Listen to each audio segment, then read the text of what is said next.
Alan, if you're showing it, then I don't have Yeah, to worry about it. I'm Never showing. mind. Yeah, duh.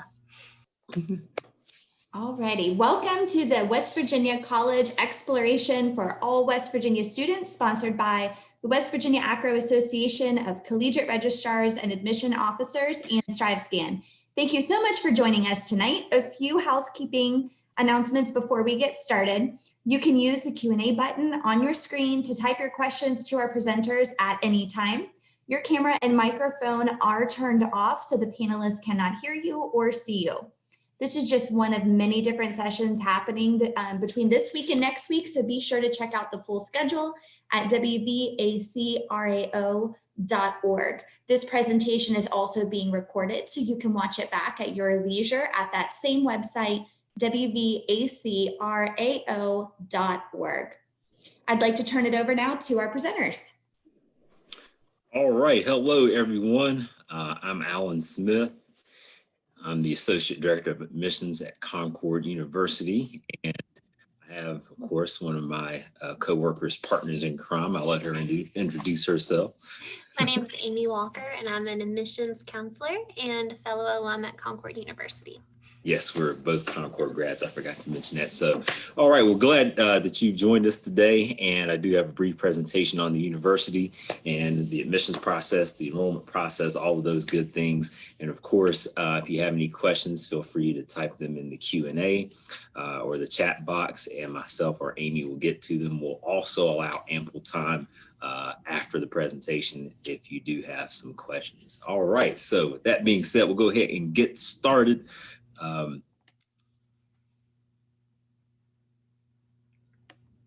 right, so we are a public liberal arts university located in the big town of Athens, West Virginia, just right outside of Princeton, West Virginia. For those of you who may not be familiar, we're right off of Interstate 77, so 30 minutes below Beckley is one way to look at it. And we're, like I said, very accessible from Interstate 77. Public liberal arts university, meaning you get a very well-rounded education. You're exposed to a variety of different disciplines, no matter what you major in. Founded in 1872 as a teacher's college. That was the very first program of study we offered, was teacher education. Continues to be our #1 most popular major as of today. However, since 1872, we've added over 60 majors, minors, and programs to study. We do have 4 graduate degrees, which are totally online. We have one in social work, one a Master of Arts in Teaching, teacher education with content specializations, as well as health promotion. We do have an extension campus at the Irma Byrd Center, which is in Beckley, West Virginia, right off of Interstate 64. That's more of a satellite campus, and you'll find a lot of students who are very local to that area, non-traditional students who have maybe full-time jobs, part-time jobs, also supporting a family, taking a lot of their general studies classes there. Something, of course, that we have, I guess you could say, been noted for over the years, that we do offer a great amount of financial aid. About 98% of our students receive some sort of financial aid, and over $21 million is awarded each year. All right, and to highlight on the admissions requirements, first off, we also want to remind everyone to apply if you haven't already online. It's for free. Just go to concord.edu/apply. Our minimum GPA requirements is a 2.0. SAT for admission is a 950, and 18 for admission is an 18. We are going test optional this year because of current events. And if you have a 2.5 core in your GPA in your core coursework or higher, we can go ahead and review you without your test scores. If you're a transfer student, if you have less than 24 credit hours, all we need is your college transcript, your high school transcript. But if you have more than 24 credit hours, then we do just need your college transcript. And those can be submitted from your counselor or through parchment.com. And Alan, we'll go on to the next. All right, so one of the hallmarks of the university, definitely our faculty, over 110 full-time, over 73% hold the highest degree in their field. Average class size is roughly about 13 students. Of course, student to faculty ratio is 14:1. So you get a lot of one-on-one interaction. The faculty are very tangible, so to speak. Many of them are going to leave their home number if they still have a landline phone or their cell number on the syllabus, so they're very easy to contact. I can tell you from personal experience, my brother can tell you, who's also a graduate, and I'm sure Amy can tell you the same thing, that definitely if you are struggling in a class or you just don't understand something or you want a little bit more clarification, you want to know what to focus on for a midterm or a final, there just go by their office and or call them up and say, hey, what should I do here? Just 5 minutes can save you, but they're more than welcome or more than willing to help you out with those types of things. And I encourage you, and they love that. They like to be engaged with the students there and have lots of interaction. All of our classes are taught by professors. We don't use grad assistants to teach courses. And we feel like the professor with the terminal degree in their field, that there's a lot to be said for them teaching you as opposed to someone who just graduated from their 4-year undergraduate program. The two primary responsibilities of our faculty are to teach and advise. So if they're doing research, it's because they want to, not necessarily because they're mandated to. So every student has a faculty member within their program of study who is their academic advisor. They're going to follow you from your freshman to senior year, and they're going to monitor your course progression and make sure you're selecting the correct courses in the correct sequential order so that you graduate on time. If you need a letter of recommendation or just insight on what to do for the next step in your career, grad school, or an occupation, they're definitely there to help you out. They're not just involved with the the academic aspects of college. They're also involved with the social aspects. So you might find yourself running beside one of your professors on the treadmill in the fitness center. Hopefully you're a little bit faster than they are. They may have a cookout at the end of the year or a study session at their house. They're very interactive with the students on the social aspect. They're faculty and staff sponsors for our clubs and organizations, so they get involved with students that way. I actually came out of retirement this past spring and played some intramural basketball. We had some other faculty and staff on our team, as well as students. So we're all mixed together. It's a very small, close-knit family type of atmosphere, and it was a lot of fun. My team went 4-1 before COVID. That got us before the playoffs, unfortunately, but we were definitely looking to do some damage there. But it was a lot of fun in all honesty and seriousness, and so that's the type of environment you have to look forward to at Concord. Another thing that we really like to emphasize is our performing arts at the university. We offer scholarships also with vocal ensembles, bands, marching bands, and then there's some theater scholarships as well. It's a great opportunity for you to take part of it, even if you don't want to major in anything necessarily in regards to music. It's definitely something that we encourage students to get involved, especially if you have a passion for it. We also have a TV station and a radio station on campus. So if you're interested in broadcasting degree or broadcasting classes, you can have your own TV channel or your own part of your TV show and your own radio channel on campus as well. Our equipment's gently used from a local NBC station, so it'll actually be same equipment that you'll most likely start working on as well, which is really great for undergrad for you to get your hands on some stuff. You're not just learning about it, you're actually researching. We also, if you're interested in musical theater productions or anything like that, not just performing, but if you're interested in behind the scenes, that's something that you can take a part of as well. And we also have some dance clubs. So if you're interested into something like that, that's definitely something that can be attained at Concord. All right, student activities, definitely something you should be involved with. Going to class, staying on top of your academics is definitely number one, first priority, the reason you're in college, to get an education. However, part of that education, I believe, is getting involved in building relationships. As I always say, life is all about relationships. And in student activities and clubs and organizations, you build relationships with students and faculty that you might not necessarily cross paths with academically, so to speak, depending upon your major.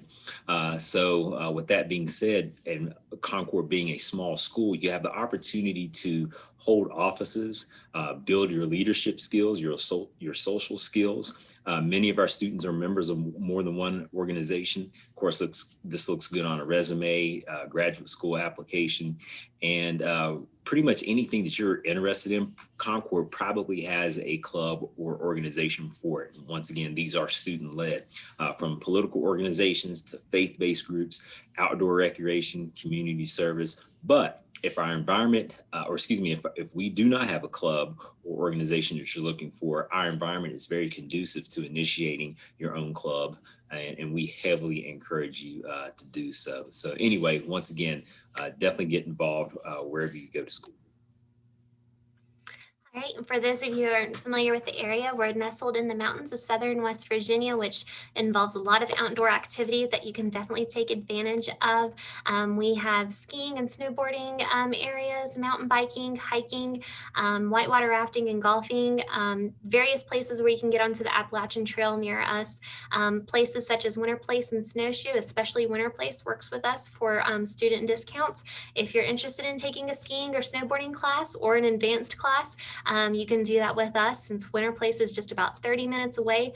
Pipestem State Park is just down the road, and they love to offer students discounts as well. So if you're interested in zip lining or just going for a hike, we encourage you guys to take a part there. Our Hikers Club sometimes will go there, as well as our Outdoors Club, and sometimes just a group of friends will get there as well.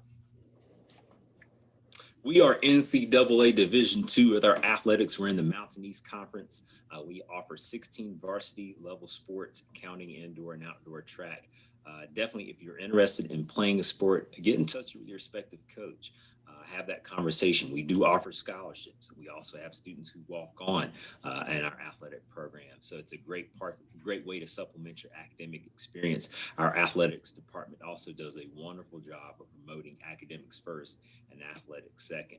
Also, in addition to athletics, we actually have an esports program. So if you're a gamer and you want to put your skills to the test, hey, come on, we'd love to have you. Our coach is Austin Clay. This is his first year. This is the second year of the program. The three games that we offer competitively are League of Legends, Overwatch, and Call of Duty. And our Call of Duty team last year was second in the nation. And so they're off to a very strong start, and we're glad to have them on campus, and we're looking for great things to happen. Also, if you come and visit, we can take you to the esports arena, let you look around, and you can also reach out to Austin as well, Austin Clay, if you have any questions about joining the program. There is scholarship money available for that. Once again, just like with athletics, NCAA athletics, that is something you would need to talk to the coach about. Also, too, back onto the esports, they have it set up too. If you can't come to campus and try out with Coach Clay, you can go to concord.edu/esports and get in touch with him, and you can do everything online as well. And we're very much community oriented. In the town of Athens, we're fairly small, so definitely make sure that Concord has a presence in there. We have our institutional mission is to help serve others. We also have programs like our faith-based groups, Bonner Scholars program, which is also tied in with scholarships and community service. But we also have some fraternities that are solely dedicated to community service, which, just as Alan's mentioned with some other things, looks really great on resume, whether you're going immediately into the work field or if you're going on to graduate school. It definitely helps make a difference and get a wide variety of places that you can help out underneath your belt. Residential life, man, one of my favorite parts of campus is residing on campus. And of course, if you have the opportunity to do so, I most certainly heavily encourage you to do so. And I think Amy would say the same. We have approximately 700 students residing on campus, 5 residence halls the students live in. We do have academic and organizational wings. We have parking for all students. We charge you a whopping $25 a semester to park your car, and you can bring a car as a freshman. So many of our high schools may charge you a little bit more than that, but we try not to break the bank there. Parking is not a problem as well for residential students. Commuters, it might tighten up around that 10 o'clock spot. It's not that you can't find a spot, you just might have to walk a few extra steps. But the bottom picture you see there is a picture of our North and South Towers residence halls, which are just renovated a couple years ago, and completely new everything: sinks, toilets, carpet, the closets. The only thing that probably isn't new is the furniture, which is only about 10 years old roughly there. So if you come for a visit, we can take you in there. We have a room dedicated just for our tours. And we also, I meant to also add that we added AC in the towers as well. Also, the top picture is a picture of Wilson Hall, one of our traditional style residence halls as well. And we have a room in there which we can show you. The rooms there are maybe a tad bigger than the ones in the north and south towers, but all of them are set up for double occupancy. And you make a lot of memories. You make a lot of friends, of course, in the residence halls, and you stay very well connected, I think, to the college when you're on campus. And there's just an experience to be said for by living on campus. Right, and dining, that's probably especially one of Alan's favorite parts too about about campus. Of course, we have our own cafeteria, but we also have downstairs in our student center a miniature Starbucks, Subway, and Wingspan. I kind of compare Wingspan to a little bit like Buffalo Wild Wings. We have a variety of meal plan options, as you can see listed in front of you. And the cool thing about us is all of our meal plans cost the same. If for some reason you pick one where you have to have more meals in the caf and a little less spending money in the area downstairs and Subway sides, then you can always change it the next semester. So that way you're getting what you want. And then we also don't have to worry about your food being a part of what you want to choose your costs into for food. And just really great area. Definitely get a wide variety. I don't think I haven't heard any complaints or anything like that. I eat in the cafeteria myself Yeah. quite often. Amy does. We all go as a group many times, and it's all you can eat. So it's very attractive to me when I was an 18-year-old male. That was just one of the main things on my mind at that time of my life. Actually, it's still pretty attractive to me. So, but anyway, yeah, if you come for a visit, we'll take you in the cafeteria, and lunch is on us. We'll make sure that you like that food because you may have to eat that for the next 4 years. So. Public safety on the hearts and minds of all people, I believe, today, students and parents. We do have a state police trained force, and they do have arresting powers, which I personally never field tested, but I have field tested their parking ticket writing skills. So be sure you park where you're supposed to park. They will get you, but they're state police trained on duty every day of the year, even Christmas and Thanksgiving, making sure that campus is safe. And that's our chief of police there, Mark Stella, who's been with Concord for several years, over 25 years. And he has sworn officers. In addition to our police force, we also have security guards that supplement them. But the police force here on campus, their first priority is Concord. They can also help out in the town of Athens if need be. Some other things to make campus safe: video surveillance of public areas, tamper-proof locks in your residence halls.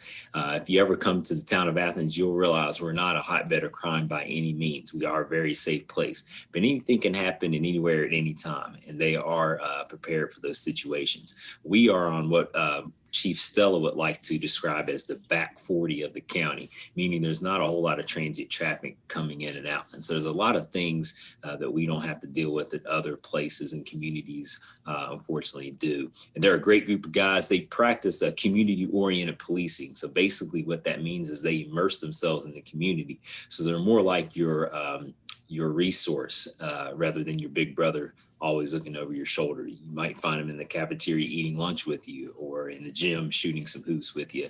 And they're a great group of guys, and we're fortunate to have them on campus. Right. Financial aid, especially now it's after October. We encourage you guys to fill out your FAFSA. Just go to fafsa.ed.gov. Make sure that you put Concord University on there. Once you're an accepted student and you have us listed on there, that gives our financial aid office permission to retrieve your data. We are doing estimated award letters now. So if you have any questions too, feel free to reach out to us. Financial aid office is more than willing to work with you guys. We are also starting to set up appointments. So if you need to be on the phone, or if you want to do FAFSA through Zoom, one-on-one, of course, then we can make that happen for you as well. And our FAFSA code's listed below. Usually typing Concord University is sufficient, but if you want to take a screenshot of that, you can do that real quick as well. All right, speaking of financial aid and scholarships, our merit-based scholarships are awarded from your admissions application. And basically, if you have at least a 3.0 GPA, that's where our base level scholarships are going to start.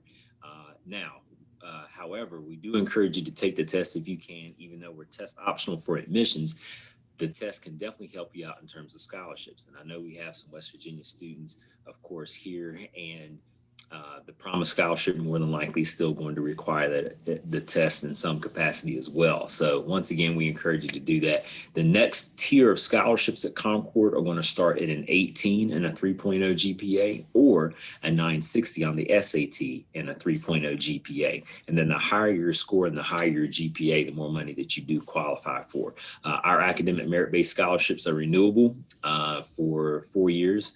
And so we have some other scholarships that we do offer. One is the Bonner. Of course, Amy talked about that a little bit. It is valued at $3,000. There is a separate application for the Bonner, but several types of students are Bonner scholars, international students, domestic students, student athletes. We also have the CU Free, specifically for West Virginia students. And the qualifications, of course, are bulleted there. 3.0 cumulative GPA. You have to qualify for the Pell and the higher education grant, and file the FAFSA before April 15th. That's the key right there.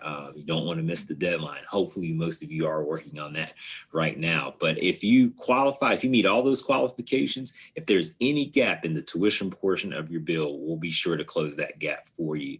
So that's what the CU Free is about. And you may have heard about that in some social media or in the news. We do offer tuition reduction, but that's for out-of-state students specifically. We also have an alumni association. And we also have a Concord University Foundation, which have separate applications for those scholarships. That can be found on our website at the website you see at the bottom there. Feel free to take a screenshot of that, and a listing of our scholarships will pop up. Go after scholarships in your community. The Coca-Cola and the Lions Club, Ruritz Club, Little General Store. Every little bit's going to help, no matter how much it is. If it's $100 or $1,000, all of it chips away at your total cost of attendance. Well, I encourage you guys to come on site for a visit if you're available. Just go to concord.edu/visit. We are offering socially distant visits for small groups. Just go at 10 a.m. or 1 p.m., but you have to register at least 2 days, 1 day in advance, so we can make arrangements. But we also have open houses coming up too. We have one on November 6th for College of Professional and Liberal Arts Studies, and then on November 7th, College of Science, Mathematics, and Health. We also have some Zoom in on CU opportunities coming up as well that you can sign up for. One for homeschool students on October 22nd this week, and on October 29th, we have a general info session. Again, you can find all these and more details about them at concord.edu/visit. And we are on social media platforms, so whichever one that you like the most, or whichever ones you use, definitely follow us, like us, stay up to speed what's going on. TikTok is the newest one for Concord, but that's a great way to stay informed and to interact with Concord University. And then also, this is the admissions staff here at Concord. Of course, you're meeting with Amy and myself. All of us, most of us share a good portion of West Virginia. We work as a team, so don't ever hesitate to contact any of us. Amy and myself are from West Virginia, so is Marcus. And we're all from Southern West Virginia, actually. And we came to Concord. So definitely, like I said, don't ever hesitate to contact us. There's no such thing as a stupid question. And you may be the first one in your family to go to college. And that's fine, because about 40 to 50% of our students are first generation. And even many of our employees are, including our president. So you certainly won't be alone in that category. And we want to make this transition from high school to college as seamless for you as possible. So that being said, that does conclude the presentation, and I'm going to open it up and see if any of you have any questions that myself or Amy can help you out with at this time.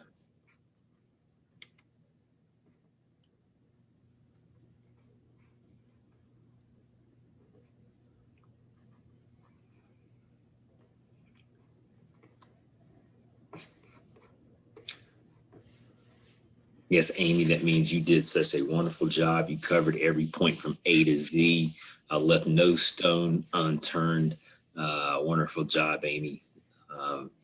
But in all seriousness, just real quick, kind of as a fun thing, I do sometimes. I will share kind of a couple of my fondest memories of Concord.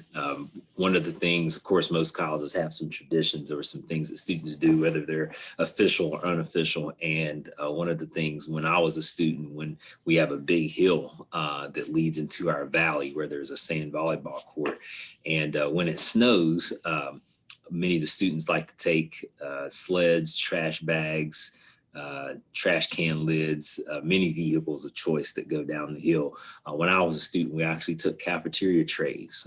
We actually had trays in the cafeteria and we found a way to get them out of there. I'm not saying that I did that or that I didn't do that, but what happened at Concord at my time stays at Concord. But in all seriousness, it was a lot of fun. You definitely have to try that out if you come to Concord. And in the warmer months, many times the Athens Fire Department will come and set up a water slide there. So the hill and the valley is kind of a center of unofficial recreational miscellaneous hangout activities. And so you owe it to yourself to come for a visit and check that out. We'll even let you get a test slide down the hill if you want to.